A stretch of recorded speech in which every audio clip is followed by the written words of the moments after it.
Hey everybody, and welcome to another edition of Rouslin's Opening Round 3 Ball. This is your first ever Millionaire Maker edition of Rouslin's Opening Round 3 Ball. I'm your host for this little short form YouTube video, Jason Rouslin. You can find me on Twitter at DFSGolfer23, or of course, if you're an Osmo Plus member, find me in the Osmo Plus Slack channel.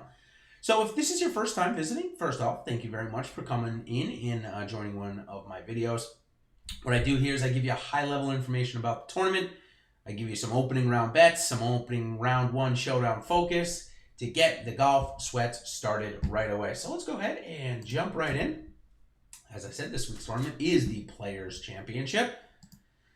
And the Players Championship is played at TPC Sawgrass, the stadium course. It's a par 72 that measures under 7,300 yards. In fact, might even measure under 7,200 yards based on where some of the tees are placed. It is the strongest field we will see all year, including the majors. Maybe the PGA Championship will come close, but this is quite an exciting tournament. The only golfer that's really not here is Tiger Woods, top 10 in the world. He's the only guy. So I already mentioned DraftKings, where to play DFS. DraftKings offering $1 million to first place.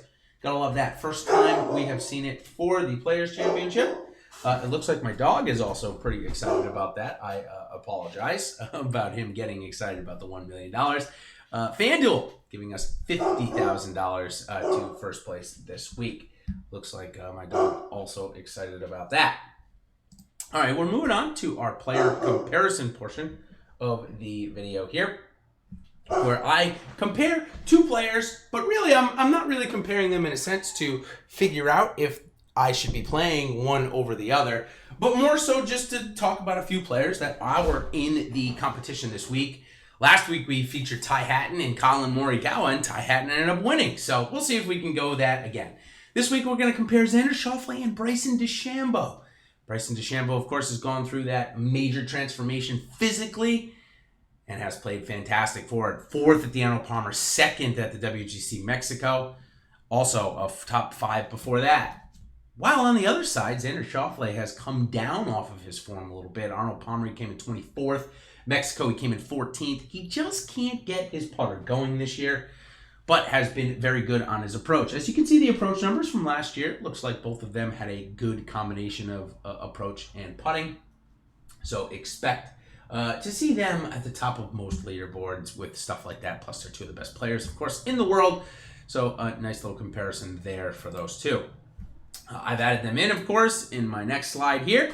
We got DraftKings, Xander at 9,400. FanDuel is 11.2. Sorry, my finger must have slipped there. I apologize. Bryson DeChambeau is 9.1. He is 11.3 on FanDuel. Of course, both coming off top 25s from the previous week. And the last guy I'm going to talk about for a little minute is Jimmy Walker. Jimmy Walker, 6,600 and 7,700. I'm sorry, 6,000 on DraftKings, the min price. And on FanDuel, he's 7,700.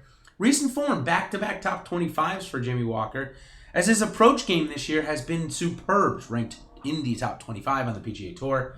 Whereas his putting, that has been lacking, but hoping that this week, with some good omens from the course, that Jimmy Walker is able to find his third straight top 25. All right, let's go ahead and go into the round one bets and showdown focus, because golf sweats are the best, so why not just start the fun right away, right? All right. Let's start off with my recap of last week. I had Russell Knox lose by 1 to Devon Taylor, and I had Carlos Ortiz play a much better second and third round, but not the first, so we ended up going 0-2 there. However, we had a nice plus 225 win with Matt Wallace versus Lee Westwood and Rafa Cabrera Bello, so certainly that will help pay for the week at plus 225, always a good thing. We also had Tony Finau, who has shot 3 over and ended up pushing against Matt Wolff in that first round, I believe. So that was a half. Might have even been a loss, actually. I haven't written down a loss. So I think Wolff might have shot 2 over, Finau 3 over. Obviously, the loss there. All right, we're going to go into this week, the round one showdown focus. I've got Kevin Na against Jason Day, 2 perennial withdrawers, but Jason Day is hurt right now. If you watched him play and watched him withdraw from the Arnold Palmer last week, he just looks hurt. Now, granted, he did that last year. He withdrew from the Arnold Palmer, played the next week, ended up playing the whole 4 days. I'm going to guess that he's not going to play all 4 days this week, so I'm taking Kevin Na plus 110. And then next, Gary Woodland against Patrick Reed, both great golfers. I don't think Patrick Reed should be minus 140 against Gary Woodland, so I'm taking the plus 110 on Gary Woodland as well. So taking the plus side, Kevin Na plus 110 versus Day, and Gary Woodland plus 110 versus Patrick Reed. All right, going into round one showdown focus. Tommy Fleetwood, 8,800 coming off the miscut in the Arnold Palmer after a tough week at PGA National, so I'm sure he'll be rejuvenated. 8,800 is a great price for him. And then Eric Van Rooyen, after a week off at the Arnold Palmer last week, he comes back and is in the players field. And man, this guy just lights it up. He may make some double bogeys or bogeys, but he's going to make plenty of birdies or eagles. So like Eric Van Rooyen a lot for showdowns, no doubt about it. Okay, let's go into the three ball. I've got Graham McDowell plus 220 going up against Ches Reavie and Danny Berger.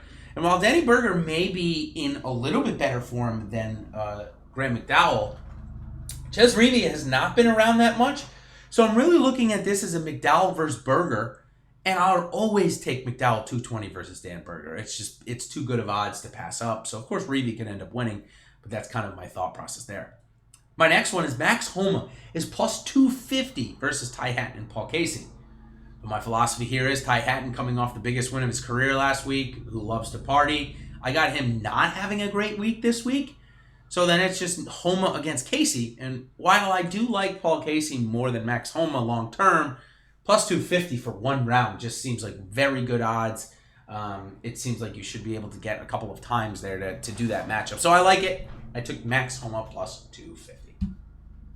All right, that covers my three ball video. I hope you guys enjoyed it. I do try to do it each and every week, where I give you some round one showdown focus, but mainly focus on the betting side. A lot of fun, and plus you don't have to worry about your golfers bombing and missing the cut, because it's only a round. It's only a one round focus. So until then, everybody, I've got my model breakdown. If you haven't seen that yet, on the other side of this, I'm doing it on the other side. So if you watch it in other order, I apologize. And if you're looking for more, of course, Ben, Raz, and I are on the last show in the industry, the Live Before Lock at 8:30 p.m. We are going to break down any and all weather problems, lineup construction, and the like. So tune in for that, 8:30 on our YouTube channel. So until next time, everybody, thank you for coming by and stopping by my Roslin's 3 Ball, and we'll see you next time. Cheers.